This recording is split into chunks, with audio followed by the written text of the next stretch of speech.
നമസ്കാരം, സമഗ്രയിലേക്ക് സ്വാഗതം. കൂത്തുപറമ്പ് നിയോജക മണ്ഡലത്തിലെ ജനപ്രതിനിധികളുടെ സംഗമവും സെമിനാറും ഒക്ടോബർ 4 ശനിയാഴ്ച പാനൂർ സുമംഗലി ഓഡിറ്റോറിയത്തിൽ നടക്കുമെന്ന് കെ.പി. മോഹനൻ എം.എൽ.എ. പത്രസമ്മേളനത്തിൽ അറിയിച്ചു.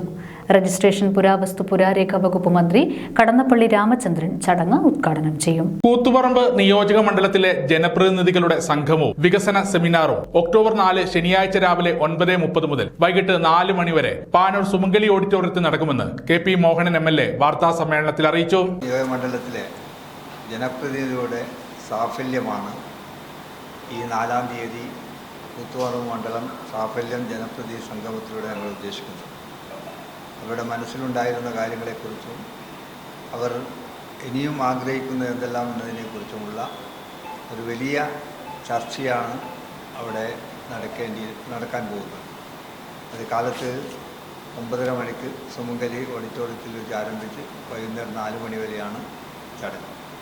കൃത്യം 11 മണിക്ക് നമ്മുടെ ബഹുമാനപ്പെട്ട പുരാവസ്തു രജിസ്ട്രേഷൻ വകുപ്പ് മന്ത്രി ശ്രീ കടന്നപ്പള്ളി രാമചന്ദ്രൻ സാഫല്യത്തിൻ്റെ ഉദ്ഘാടനം നിർവഹിക്കും. അതിൽ നമ്മുടെ ജില്ലാ പഞ്ചായത്ത് പ്രസിഡൻറ്റും ജില്ലാ കലക്ടറും അതോടൊപ്പം തന്നെ പ്രിയങ്കരനായ നമ്മുടെ എം പി ഷാഫി പറമ്പിലും പങ്കെടുക്കുന്നു. ഇതിലൊക്കെ തന്നെ എല്ലാ 2 മുനിസിപ്പാലിറ്റിയിലെയും ജില്ലാ പഞ്ചായത്തിൻ്റെയും പഞ്ചായത്ത് പ്രസിഡന്റുമാരും മുനിസിപ്പൽ ചെയർമാൻ അതോടൊപ്പം തന്നെ മുനിസിപ്പൽ കൗൺസിലർമാർ, പഞ്ചായത്ത് മെമ്പർമാർ, ഈ മണ്ഡലത്തിലെ ബ്ലോക്ക് പഞ്ചായത്ത് മെമ്പർമാർ, ജില്ലാ പഞ്ചായത്ത് മെമ്പർമാർ പങ്കെടുക്കും. അതോടൊപ്പം കഴിഞ്ഞ കാലങ്ങളിൽ ഓരോരോ പഞ്ചായത്തിലും ഉണ്ടായിരുന്ന പഞ്ചായത്ത് പ്രസിഡന്റുമാർ ഇതിൽ പങ്കെടുക്കുന്നു എന്നതാണ് ഏറ്റവും പ്രാധാന്യത്തോടു കൂടി ഞങ്ങൾ കാണുന്നത്. രാവിലെ 9:30 2020-25 വർഷത്തെ വികസനങ്ങളുടെ സാക്ഷാത്കാരം എന്ന വിഷയത്തിൽ Koothuparamba block panchayat president R ഷീലയുടെ അധ്യക്ഷതയിൽ സെമിനാർ സംഘടിപ്പിക്കും. കില ജില്ലാ coordinator P V Ratnakaran moderator ആയിരിക്കും. കൂത്തുപറമ്പ് നഗരസഭാ chairperson V Sujatha teacher, panchayat പ്രസിഡന്റുമാരായ C Rajeevan, N B Shinija, P Valsan, K Latha എന്നിവർ പങ്കെടുക്കും. രാവിലെ 11 മണിക്ക് കെ.പി. മോഹനൻ എം.എൽ.എയുടെ അധ്യക്ഷതയിൽ രജിസ്ട്രേഷൻ മ്യൂസിയം പുരാവസ്തു വകുപ്പ് മന്ത്രി രാമചന്ദ്രൻ കടന്നപ്പള്ളി സാഫല്യം ഉദ്ഘാടനം ചെയ്യും. ഷാഫി പറമ്പിൽ എം.പി. സുവനീർ പ്രകാശനം ചെയ്യും. ജില്ലാ panchayat president advocate K K. Ratnakumari ആദ്യ പ്രതി ഏറ്റുവാങ്ങും. ജില്ലാ കളക്ടർ അരുൺ കെ. വിജയൻ ഉപഹാര വിതരണം നടത്തും. തദ്ദേശ സ്വയംഭരണ വകുപ്പ് ജോയിന്റ് ഡയറക്ടർ ടി.ജെ. അരുൺ, വിവിധ രാഷ്ട്രീയ പാർട്ടി നേതാക്കന്മാർ എന്നിവർ പങ്കെടുക്കും. അവരുടെ നേതൃത്വത്തിൽ വേറിട്ടൊരു പ്രവർത്തനം മണ്ഡലത്തിൽ ഒക്ടോബർ 4 നടത്തുന്നതിന് വേണ്ടി തീരുമാനിച്ചിരിക്കുകയാണ്. നമ്മളുടെ കൂത്തുപറമ്പ് മണ്ഡലത്തിലുള്ള എല്ലാ പഞ്ചായത്തിലെ ജനപ്രതിനിധികളുടെ സംഗമവും അതോടൊപ്പം വികസന സെമിനാറും സംഘടിപ്പിക്കുന്നതിന് വേണ്ടിയാണ് തീരുമാനിച്ചിട്ടുള്ളത്.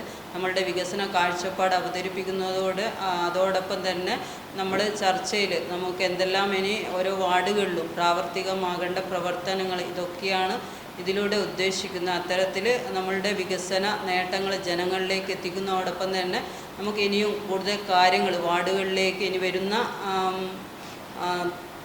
മെമ്പർമാർക്കും കൂടി സ്വീകാര്യമാകുന്ന വിധത്തിൽ പ്രവർത്തനങ്ങൾ ഏറ്റെടുക്കുന്നതിന് വേണ്ടി ഇതുവഴി ഉച്ചതിരിഞ്ഞ് 2 ത്രിതല പഞ്ചായത്ത് 2025-2030 തുടർ പ്രവർത്തനങ്ങളും പ്രതീക്ഷകളും എന്ന വിഷയത്തിൽ Panoor block panchayat president A. ശൈലജയുടെ അധ്യക്ഷതയിൽ സെമിനാർ നടക്കും. KILA state R P V Radhakrishnan moderator ആവും. കൂത്തുപറമ്പ് നഗരസഭ vice chairman P Ramakrishnan, panchayat vice പ്രസിഡന്റുമാരായ M Dharmaja, K P Pradeep Kumar, M Rajasree, N Anilkumar എന്നിവർ പങ്കെടുക്കും. വാർത്താ സമ്മേളനത്തിൽ K P. Mohanan MLA., Saphalyam coordinator K P. Ramesh Babu, പ്രചരണ വിഭാഗം ചെയർപേഴ്സണും പാട്യം ഗ്രാമപഞ്ചായത്ത് പ്രസിഡന്റുമായ N B Shinija, convener K Sajeev Kumar എന്നിവർ പങ്കെടുത്തു. മറ്റൊരു പരിപാടിയാണ് സാഫല്യം. മറ്റൊരു പരിപാടി എന്ന് പറയുന്നത് ജ്യോതിസ് മക്കൾ വിദ്യാഭ്യാസ പദ്ധതി ഒരു തുടർ പദ്ധതിയായി ഏറ്റെടുത്തുകൊണ്ട് വളരെ വിജയകരമായി നടത്തി ഒരുപക്ഷെ സംസ്ഥാനത്തിൻ്റെ ശ്രദ്ധേയമായ ഒരു എം.എൽ.എയുടെ നേതൃത്വത്തിൽ കക്ഷി രാഷ്ട്രീയത്തിന് അതീതമായി നല്ല ഒരു പ്രവർത്തനം കാഴ്ചവെച്ച് മുന്നോട്ട് പോകുന്നു ജ്യോതിസ്. അതിൻ്റെ ചുവട് വെച്ചാണ് ഈ ഒരു തെരഞ്ഞെടുപ്പിന് മുന്നോടിയായി നമ്മുടെ മണ്ഡലത്തിലെ നിയോജകമണ്ഡലം പരിധിയിലെ പഞ്ചായത്തുകളിൽ നഗരസഭകളിലുമുള്ള വികസന പദ്ധതികൾ അദ്ദേഹം ഇവിടെ സൂചിപ്പിച്ചു കഴിഞ്ഞു. ഇപ്പോൾ വരാനിരിക്കുന്ന പദ്ധതി കൂടി അതാര് ഇനി വരും എന്നുള്ളതാണ് നോക്കുന്നത്. ആ പദ്ധതിയിൽ വികസന കാഴ്ചപ്പാട് പങ്കുവെക്കാനുള്ള ഒരു അവസരം കൂടിയായിട്ടാണ് ഇതിനെ കാണുന്നത്. അതോടൊപ്പം ഒരു സുവനീർ കൂടി വരുന്നു. ഈ ജനപ്രതിനിധികൾ, ഈ തദ്ദേശ സ്വയംഭരണ സ്ഥാപനങ്ങളിലെ ജനപ്രതിനിധികളുടെ ഒരു കൂട്ടായ്മ 2 സെഷനുകളായി നടക്കുമ്പോൾ തീർച്ചയായിട്ടും നമ്മുടെ മണ്ഡലത്തിലെ വികസന കാഴ്ചപ്പാടുകളും നടന്ന പരിപാടികളും ഇനി വരാനിരിക്കുന്ന പ്രതീക്ഷകളും അത് ഏറെ ഗുണം ചെയ്യും. ഒക്ടോബർ പാതിയോട് കൂടിയിട്ട് അവരുടെ ഇപ്പോഴുള്ള ഭരണസമിതിയുടെ കാലാവധി അവസാനിക്കും. നാളിതുവരെയായി കഴിഞ്ഞ 5 വർഷക്കാലം അവർ തങ്ങളുടെ ഉത്തരവാദിത്വം എത്ര ഭംഗിയായിട്ട് നിർവഹിച്ചിട്ടുണ്ട് എന്ന് ബഹുജന സമക്ഷം അവതരിപ്പിക്കേണ്ട ഒരു വേദിയാക്കിയിട്ടാണ് സാഫല്യം മാറ്റുന്നത്.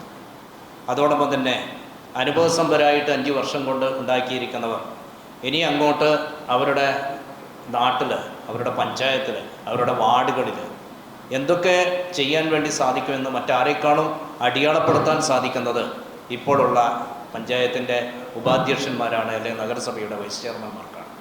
അപ്പോൾ 2 സെഷനിലായിട്ട് കാലത്തെ സെഷൻ പഞ്ചായത്ത് പ്രസിഡന്റുമാർ കഴിഞ്ഞ 5 വർഷക്കാലം നടത്തിയ പ്രവർത്തനങ്ങളെ സംബന്ധിച്ചും ഉച്ചയ്ക്ക് ശേഷം നടക്കുന്ന സെമിനാർ ഇനി അങ്ങോട്ട് നടത്തേണ്ടിയിരിക്കുന്ന പ്രവർത്തനങ്ങളെ സംബന്ധിച്ചും ഉള്ളതാണ്. സമഗ്ര ന്യൂസ് പാനൂർ.